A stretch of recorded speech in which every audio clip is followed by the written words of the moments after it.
अभी हम question number 16 करते हैं। ठीक है, इस क्वेश्चन में अगर आप देखोगे अदर्स बुक का क्वेश्चन है ये। ठीक है, सब्सिडरी बुक्स बनेंगी इसमें। अभी आप क्वेश्चन में देखोगे तो यहां लिखा हुआ है on 1 March 2026 Kailash Lucknow commences business with a cash of 50,000। इसने बिजनेस शुरू किया कैश में 50,000 में। The following are the transaction for the month, record them in proper book, post them in ledger and draw trial balance. आपको क्या क्या करना है? सबसे पहले बुक्स बनानी है, फिर लेजर बना के उसका ट्रायल बैलेंस पोस्ट करना है। समझ आई बात? तो इसमें आप काफी कुछ सारी चीजें सीख जाओगे। ओके, क्या होना चाहिए, आई बात समझ में? तो ध्यान देना इसमें। अब आप सबसे पहले तो आप ये समझ लो, इसमें जो भी आपके कैश ट्रांजेक्शन्स होंगे, कैश या फिर बैंक, अगर इसके कोई भी ट्रांजेक्शन्स होंगे तो ये किस में आएगा? कैश बुक में, क्योंकि वो भी सब्सिडरी बुक का पार्ट होता है। तो जो भी ट्रांजेक्शन कैश का होगा वो कैश बुक में जाएगा। जो भी ट्रांजेक्शन गुड्स का ऑन क्रेडिट होगा तो वो या तो परचेज बुक में, अगर खरीद रहे हो तो परचेज बुक में, और अगर बेच रहे हो तो सेल्स बुक में, और अगर परचेज किया हुआ गुड्स वापस कर रहे हो तो परचेज रिटर्न। ठीक है, और अगर खरीदा हुआ गुड्स वापस कर रहे हो तो दैट इज सेल्स रिटर्न। आई बात समझ में? तो ये 5 टाइप्स ऑफ बुक्स हैं। अगर अब इसकी कंडीशन क्या है थी? एक तो गुड्स होना चाहिए, दूसरा उधार पर होना चाहिए। अगर गुड्स कैश पर हो गया तो किस में चला जाएगा? कैश बुक में। लेकिन अगर गुड्स नहीं है, फर्नीचर है और क्रेडिट पे है, तो क्रेडिट एक कंडीशन तो मिल रही है लेकिन गुड्स नहीं है। तो क्योंकि ये गुड्स नहीं है, आप इसे इस बुक्स में नहीं लिख सकते। इन ऑल 4 किसी भी बुक्स में आप उसे नहीं लिख सकते। आपको उसे जर्नल प्रॉपर में करना पड़ेगा, मतलब जर्नल एंट्री करनी पड़ेगी। समझ आई बात? तो जो कैश बुक में या इनमें आ गया तो वेरी गुड, जो इनमें किसी में भी नहीं आया वो जर्नल एंट्रीज में जाए। इज दैट क्लियर बेटा? जर्नल एंट्रीज में आएगा, क्योंकि फर्नीचर उधार पे है। अगर फर्नीचर कैश पे होता तो कैश बुक में आ जाता है ना।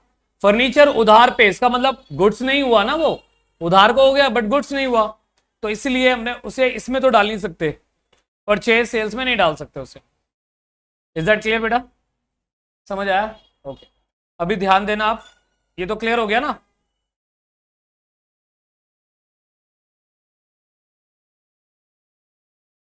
ओके, अब हम सबसे पहले इसमें देखेंगे बेटा, यहां पे क्या लिखा हुआ है? On 1 March 2026 Kailash Lucknow commences business with cash 50,000। Kailash ने बिजनेस शुरू किया है 50,000 में। ये कौन से बुक में जाना चाहिए? कैश बुक में, क्योंकि हमारे पास कैश आया है ना। तो मैंने पहले से ही कुछ बुक्स बनाए हुए हैं, जैसे ये कैश बुक है, ये सेल्स बुक है और ये परचेज बुक है। अभी मैंने जर्नल का नहीं बनाया, जब जर्नल एंट्रीज का आएगा तो वो हम कर लेंगे। ओके, तो ये किस में एंट्री होनी चाहिए? कैश बुक में होना चाहिए। बिजनेस शुरू हुआ ना, फर्म के पास पैसा आया, कितना? 50,000। तो उसकी एंट्री हम यहां करेंगे 50,000 और लिखेंगे क्या? To capital account, right. और डेट क्या थी? 1 मार्च की डेट थी, तो यहां हम डाल देंगे 2026 मार्च 1। समझ आया बेटा? क्लियर है? आगे बढ़ते हैं। मार्च 1 की अगेन एक एंट्री है, आपने गुड्स खरीदा है। अभी मैंने लिखवाया था आपको, अगर गुड्स का ट्रांजैक्शन है तो परचेज में जाना चाहिए, लेकिन कैश में आ गया और परचेज बुक सेल्स बुक की कंडीशन क्या थी? क्रेडिट में होना चाहिए, गुड्स होना चाहिए। तो आधी कंडीशन तो फुलफिल हो रही है बट क्रेडिट नहीं है, उसके बजाय क्या है? ये कैश। और अगर ये कैश है तो कहां आएगा? कैश बुक में, राइट। तो अगर ये कैश है तो ये हमारे कैश बुक में आएगा। ठीक है, तो इसकी एंट्री हम कैश बुक में करेंगे। ओके, तो अभी हम कैश बुक में करते हैं। आपने गुड्स खरीदा था, है ना, आपने क्या किया है, गुड्स खरीदा है, bought goods from cash, purchase from Hari Lucknow, आपने इससे खरीदा है। 5 लैपटॉप्स खरीदे हैं, 35,000 का ईच है, एंड 5 डेस्कटॉप खरीदा है, 25,000 का ईच है। होल्ड ऑन, ये अलग है और ये अलग है ना बेटा। देखो इसका अमाउंट यहां पे गिवन है 5,000, तो ये अमाउंट अलग है और ये अमाउंट अलग है। ये वाला ट्रांजेक्शन दोनों ही 1 तारीख में हुई है, बट दोनों ट्रांजेक्शन अलग हैं। तो ये वाला जो ट्रांजेक्शन है ये कैश बुक में जाएगा, है ना।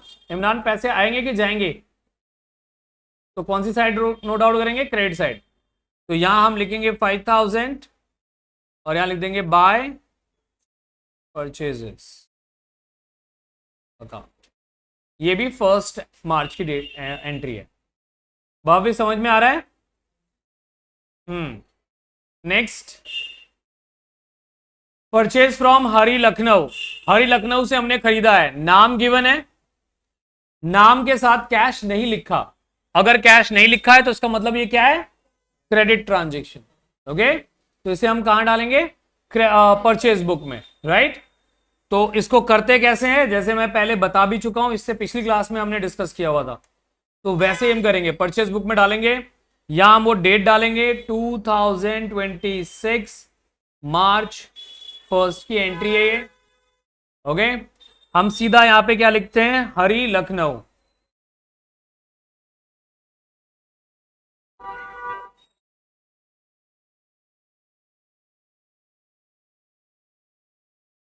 राइट, हरी लखनऊ हो गया। क्या खरीदा है यहां से हमने, 5 लैपटॉप खरीदा है एट रुपीज 35,000 ईच, है ना। इसका जो मल्टीपल होगा वो हम यहां डाल देंगे, कितना हो जाएगा, 1,75,000, यही होगा। क्लियर। ना तो बिल नंबर गिवन है, ना एलएफ की कोई डिटेल है, तो इनमें कोई कुछ भी लिखने की जरूरत नहीं है।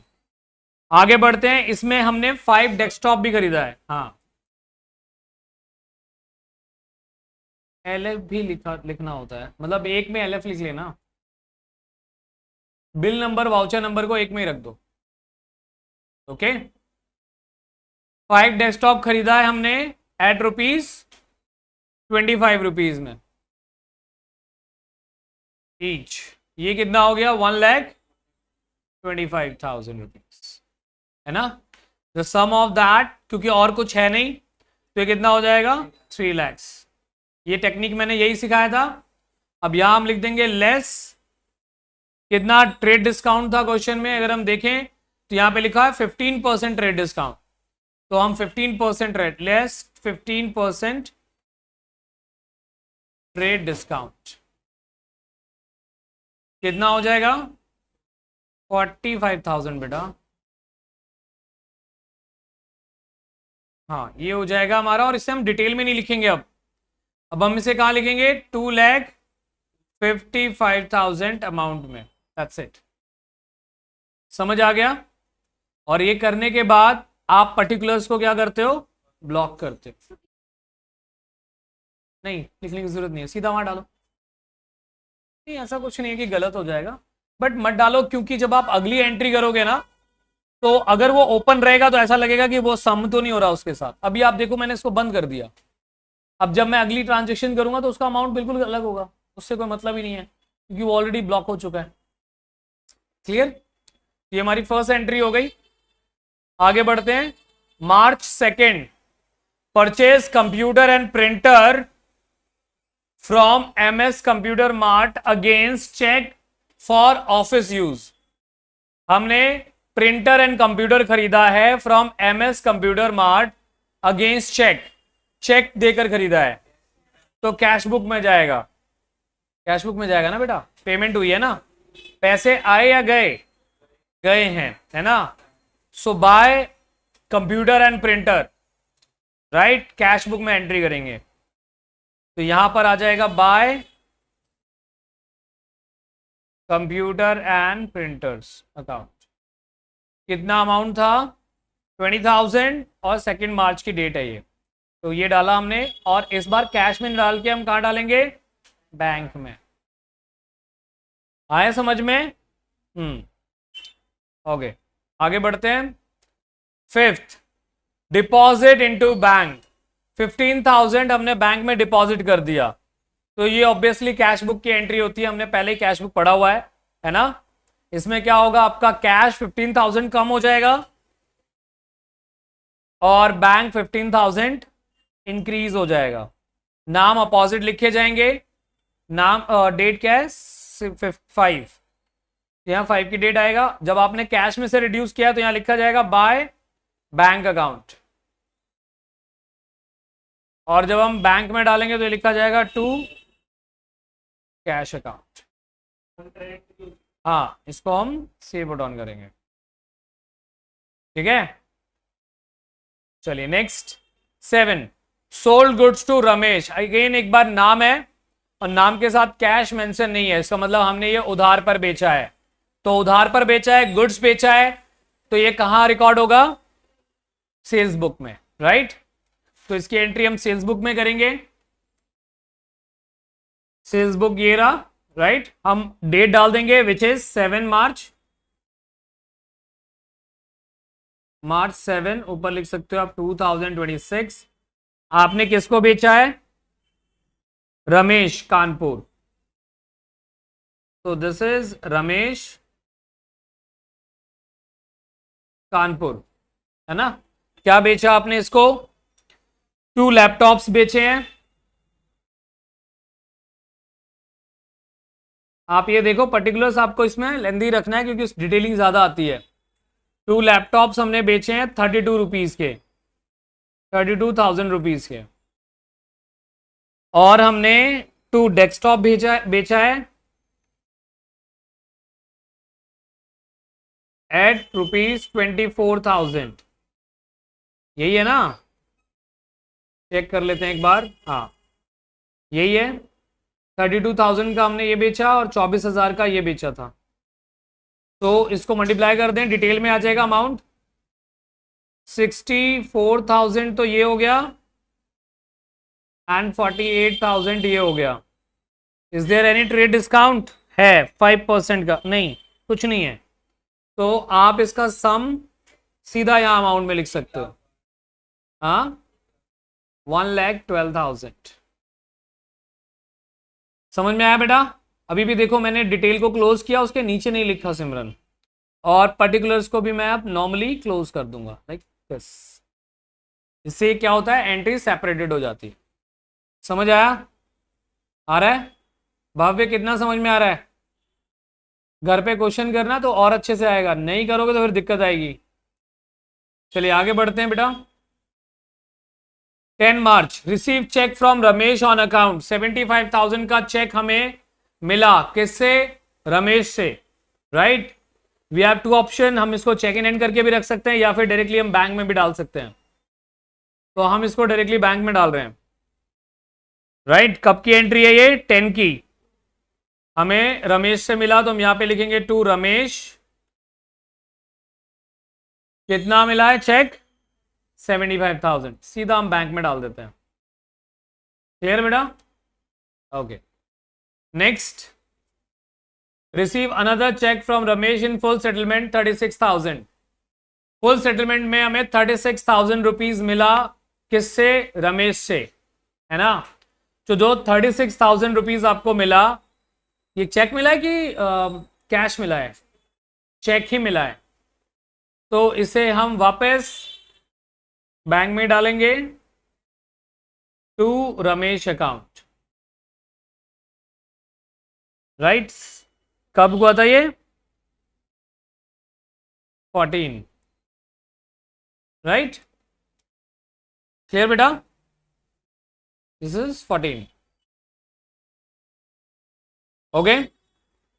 अब यहां एक वर्ड लिखा हुआ है रमेश इन फुल सेटलमेंट।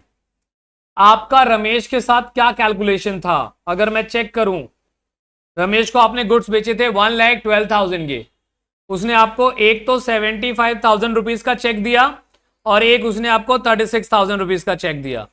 अगर हम टोटल करें सो दैट इज 1,11,000, 1,000 रुपए कम दिए उसने, दैट इज द डिस्काउंट। और डिस्काउंट के लिए हमारे पास कोई कॉलम नहीं है। अगर हम 3 कॉलम कैश बुक कर रहे होते तो उसमें कॉलम होता था, अभी वो कटा हुआ है हमारे सिलेबस से। तो आपको करना क्या पड़ेगा, आपको एक जनरल एंट्री करनी पड़ेगी। ओके, नॉर्मल अगर हम कॉलम भी बना लें जनरल एंट्री के लिए, this is the column LF and we have 2 amounts, right बेटा, यही कॉलम होता है, रफली बनाया हमने। और हम यहां पे एंट्री कर देंगे। हम डिस्काउंट दे रहे हैं कि हमें डिस्काउंट मिल रहा है, दे रहे हैं, ये हमारा लॉस है, तो हम इसको करेंगे discount allowed account debit to Ramesh 1,000 और 1,000 बीइंग लिख देंगे, खत्म। ये एक एंट्री इसमें आई है जिसका हमें लेजर बनाना पड़ेगा, ठीक है। ओके ओके, आगे बढ़ते हैं। ये हमारा हो गया। इसके बाद हमने सोल्ड किया है गुड जगदीश को कलकत्ता में, ये चीजें बेची है हमने जगदीश को, राइट। तो उधार पे ही है और गुड्स है, तो किस में आएगा, सेल्स बुक में, राइट। तो 15 की एंट्री है, हम इसको सेल्स बुक में करेंगे, तो दैट इज 15। एक बार हमने मार्च 7 लिख लिया, बार बार लिखने की जरूरत नहीं है, 15 लिखेंगे। इस बार हमने किसको बेचा है, जगदीश।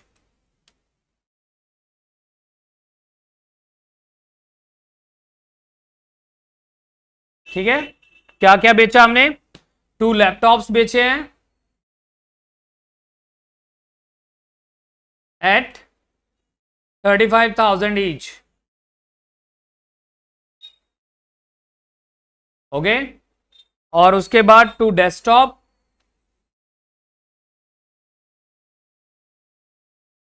$25,000 each, right. और इसका मल्टीपल कितना होगा, 70,000, तो ये हो जाएगा, और 50,000। क्या इसमें ट्रेड डिस्काउंट है, तो अगर हम क्वेश्चन देखेंगे तो यस, इसमें ट्रेड डिस्काउंट है 5% का। तो आपको इसका सम यहां लिखना पड़ेगा, that is 1,20,000 less 5% trade discount. 5% trade discount कितना होगा, 6,000, क्योंकि ये डिस्काउंट है तो ब्रैकेट में रखेंगे। और अमाउंट यहाँ पे 1,14,000। आप ये देखो, मैं अमाउंट को कहीं भी क्लोज नहीं कर रहा हूं, क्योंकि फाइनली इसको मुझे टोटल करना है, ओके। अब मैं इसे भी यहां पे क्लोज कर दूंगा। समझ आ रहा है भव्य, एनी डाउट? हाँ, नेक्स्ट बेटा आगे बढ़ते हैं। मार्च 18 बॉट फ्रॉम श्याम दिल्ली, दिल्ली से हमने ये कुछ चीजें और खरीदी हैं, 10 कीबोर्ड्स खरीदे हैं, अगेन श्याम है, उधार पे खरीदा है, तो किस में आएगा, परचेज बुक में, है ना। तो परचेज बुक में 18 की एंट्री डालेंगे, श्याम दिल्ली। क्या खरीदा है हमने, 10 कीबोर्ड्स खरीदे हैं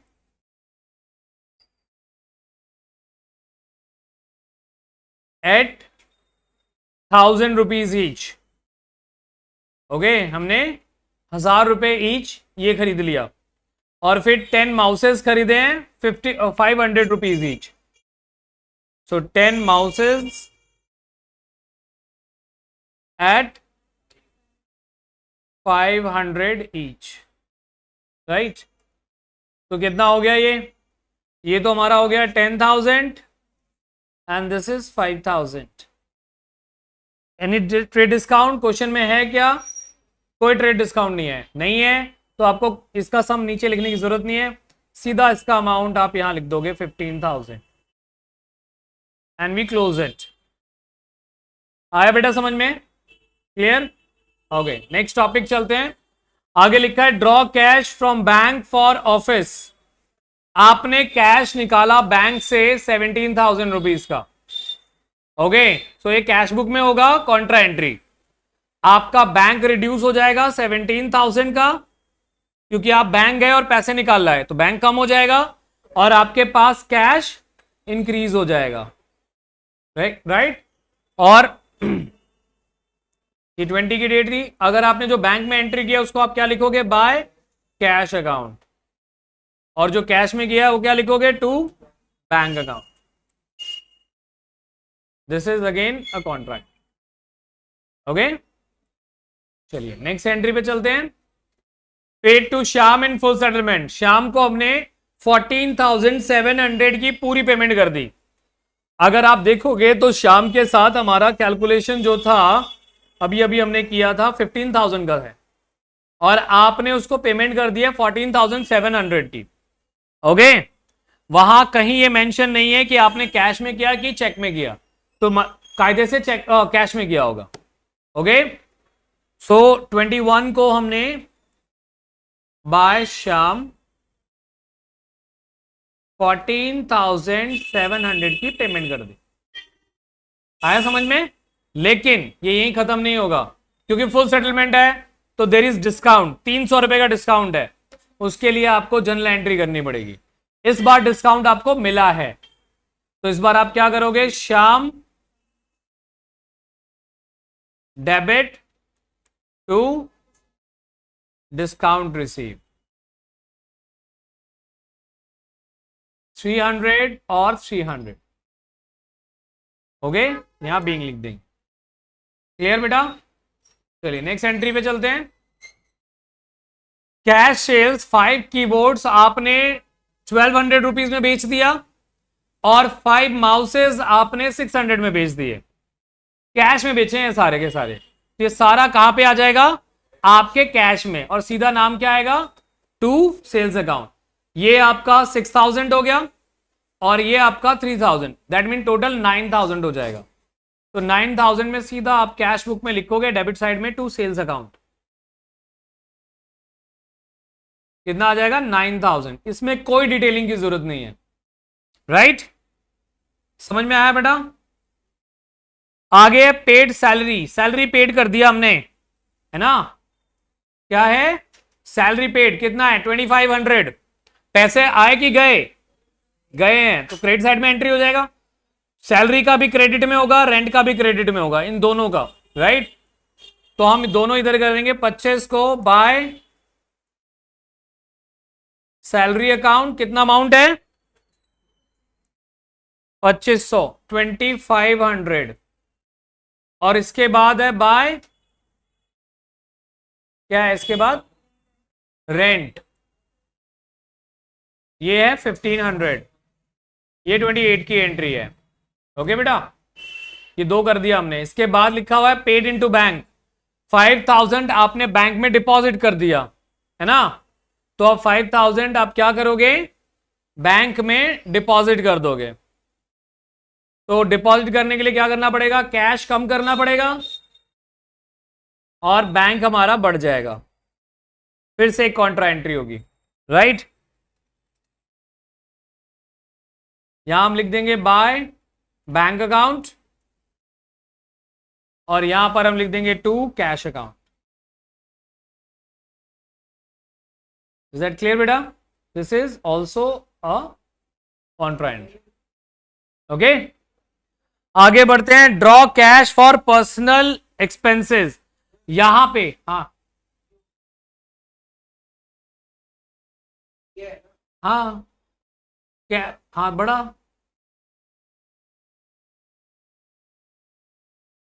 आप कंफ्यूज हो रहे हो बेटा।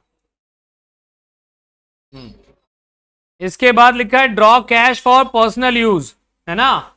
लास्ट वाली एंट्री देखोगे, इसमें वर्ड क्या लिखा है, पर्सनल यूज। पर्सनल यूज मतलब it is a kind of drawings, है ना?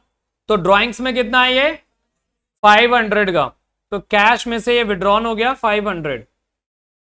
इसे हम लिखेंगे बाय ड्रॉइंग्स अकाउंट। ओके, ये सारी चीजें मैंने यहां पे पुट ऑन कर दी। आपको मैंने बैलेंस करना ऑलरेडी सिखाया हुआ है, आप प्रीवियस अगर नहीं आता तो प्रीवियसली चेक कर सकते हो। राइट, तो आप इसका नॉर्मली बैलेंस कर दोगे जैसे हम बैलेंस करते हैं। ओके, ऑब्वियसली कैश में हमेशा ये वाली साइड बड़ी होती है, 76,000, 76,000, इसमें से ये सारी वैल्यू हम डिडक्ट करेंगे, आंसर क्या आएगा हमारा 31,800, that is by balance CD. ये हमारा 31 मार्च की डेट है और इसको आपको नीचे लिखना पड़ता है यहां पे, अप्रैल 1 टू बैलेंस बीडी। इसे आप कहां पुट ऑन कर दोगे, ट्रायल बैलेंस के डेबिट में चला जाएगा कैश अकाउंट के नाम से। सिमिलरली आप बैंक का भी ऐसा ही करोगे, समझ आई बात। और बाकियों का क्या करोगे आप, जैसे सेल्स बुक है, यहां मैंने क्या लिखा है इसका टोटल, ठीक है, ये कितना टोटल हो गया 2,26,000। तो जो सेल्स अकाउंट आप बनाओगे उसमें सीधा सीधा to sales book subsidiary book लिख के आप डाल दोगे 2,26,000, राइट, सेल्स बुक में डाल दोगे। लेकिन लेजर अगर बोला गया ना क्वेश्चन में, उसमें ये रमेश का अकाउंट भी बनेगा, जगदीश का अकाउंट भी बनेगा,